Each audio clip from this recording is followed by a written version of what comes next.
Imagine you are a newly married professional and after years of hard work, you have finally achieved what every Indian dreams of. Even if for one moment, imagine you have cracked a government exam and now you are a government teacher at the state level. What will be your reaction? Of course, you are elated. You feel complete. You have a wife and a family. And the best part of your life is just about to start. And then suddenly, there is nothing but darkness. You lose the job because the political party in power took the money for giving jobs. And now, in the fear of backlash and jail, deliberately did not disclose any information to save the meritorious ones. And the entire panel gets cancelled by the court. Sounds like a tragedy?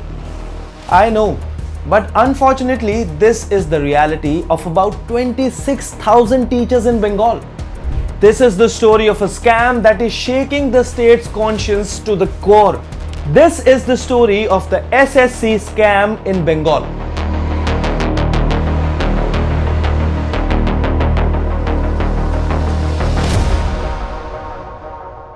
Welcome to the Bharat Perspective. Today we are going to understand the what and how of the Bengal SSC scam. The Bengal government spent crores of taxpayers' money to fight the initial judgment by the Honorable Kolkata High Court of disregarding the entire panel of 2016 SSC and also directed the candidates to return the salary they have drawn till now because the court found the entire process of examination and recruitment was filled with tampering and corruption. There were instances of how OMR sheets were submitted completely blank and yet the person got the job. Someone even got the position on the merit list without even appearing for it. Now let's go through the timeline of corruption. April 22, 2024. The Kolkata High Court took a decisive stand by annulling the appointments of 25,753 teachers and non-teaching staff, declaring the entire selection process null and void. The court also ordered Central Bureau of Investigation (CBI) probe into the matter. April 29, 2024. In response, the West Bengal government challenged the High Court's decision and the Supreme Court intervened, staying the CBI probe but upholding the cancellation of appointments. May 7, 2024. Supreme Court stays the Kolkata High Court order invalidating appointments. July 16, 2024. Supreme Court grants last opportunity to litigants including West Bengal government to file responses. December 19, 2024. Supreme Court commences the final hearing. Questions the state government as to why it created supernumerary posts instead of weeding out black sheep. April 3rd, 2025. Supreme Court annuls appointment of 25,753 teachers and other staffs in state-run and state-aided schools and orders fresh selection process. If you have wondered why the state government did not even try to weed out the culprits, here is the kicker. When all of these legal battles and protests by the candidates were going on, raids led to the seizure of approximately 49.8 crores in cash, gold worth rupees 5 crores and other valuables from properties linked to former Education Minister Partha Chatterjee and his associate Arpita Mukherjee. A vast network of corruption was also uncovered. TMC MLA Jeevan Krishna Das and the former head of Primary Board of Education, Manik Bhattacharya, were also arrested. Now surely you are thinking that there must be some other place as well? Well, we don't know till now. The Supreme Court stayed the CBI investigation on this matter.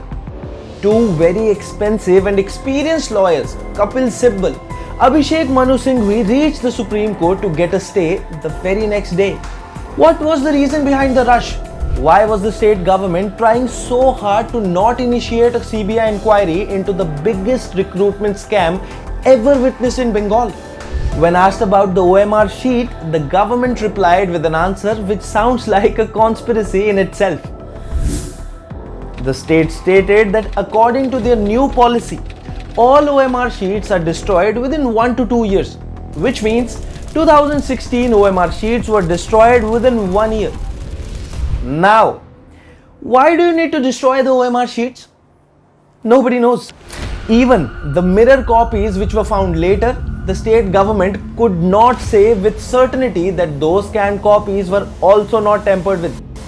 Imagine, just imagine the level of corruption and how deep-rooted the corruption needs to be for the state to say this on record in court.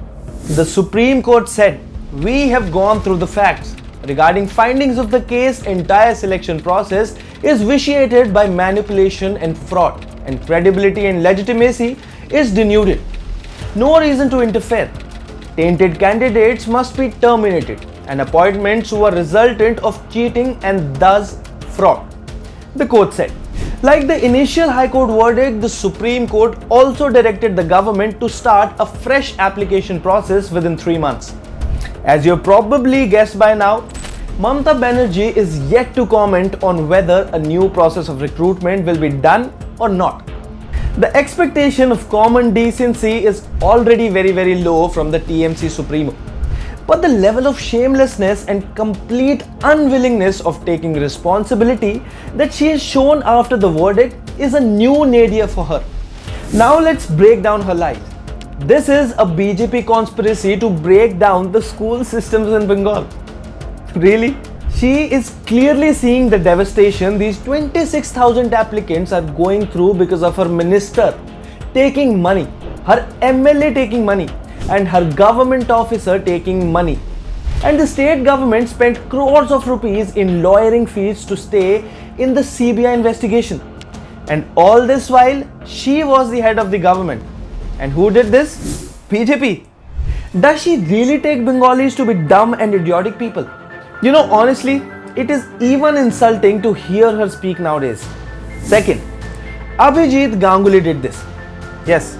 So it never actually talks about the scam and how corrupt the entire political and social structure has become under her.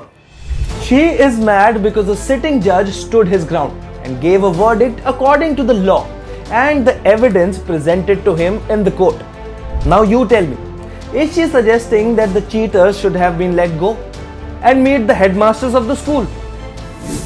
Number third, we did not get enough time. The state government had an entire year to sift through the list and weed out the corrupt ones. They simply chose not to do it. Instead, they paid lawyers handsomely to drag down the case. So, as you can see, Mamata's Bengal has become a place where dreams and merit go to die. You know what I think? I think the state government doesn't even actually want to hire these teachers. No competitive exams have taken place regularly in West Bengal in the last 8 years. I'm very sure that the TMC MPs have a lot to say on the Waqf bill and everything, but the slow and steady decline of Bengal into a state of despair. And on the other hand, she keeps winning. I guess if she increases the amount of her welfare scheme by 100 INR, Bengal will want her daughter also again. The daughter who sold the futures of the sons of the state and made old age homes and cities which do not grow. That's it from me today. Thank you for watching this video. Don't forget to like, share and comment.